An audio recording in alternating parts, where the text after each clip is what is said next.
I just want to read you this poster that I have because I hear a lot of pro-lifers say that life begins at conception.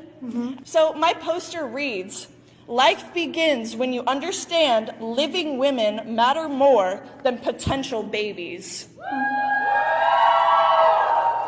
What is it? What do you mean? If it's a potential baby, what is inside of a woman? It's a fetus? Is it living? No. How can it grow if it's not living? Actually, that's like saying if an acorn is a tree. When does the fetus become living? That's actually a good question, but that line... Yeah, of course, because you don't know it. Because it's living. It's living. How about you let her speak? You're fundamentally denying science to validate your opinion. You actively deny science, ma'am. How am I denying? What science did I deny, Darby? Okay, so let's look at some posters over here. But you don't have to be here. I need you to tell me what science. You just made an accusation that I denied science. What science did I deny? That it's a child inside of you. It is a clump of cells when I'm a clump of cells. What makes me different? That you were born? You were born. So you don't, what you're arguing is that anything that is not born is not valuable of life. I did not say that. It's subjective.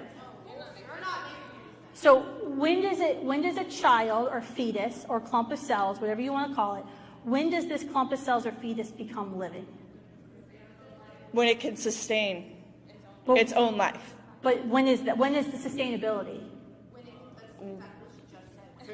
No, when is sustainability?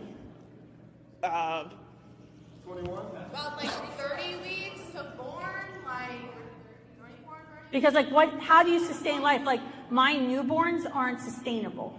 You can't just have a newborn and they just like live on their own, right? Right. They're not sustainable. They need help and assistance to survive.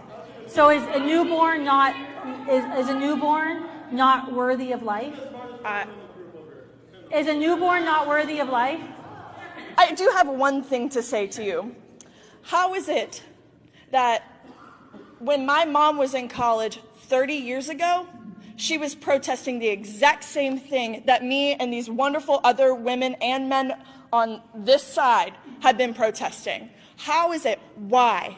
Why are we still protesting? Why are we still having to talk about this issue? It is a basic human right to have an abortion, to have a choice. The reason we're still having the question is because some people don't want to accept the natural consequences of heterosexual sex and be inconvenienced by another human life and want to selfishly choose to end human life in order to have their whims met. That is why you're still arguing that.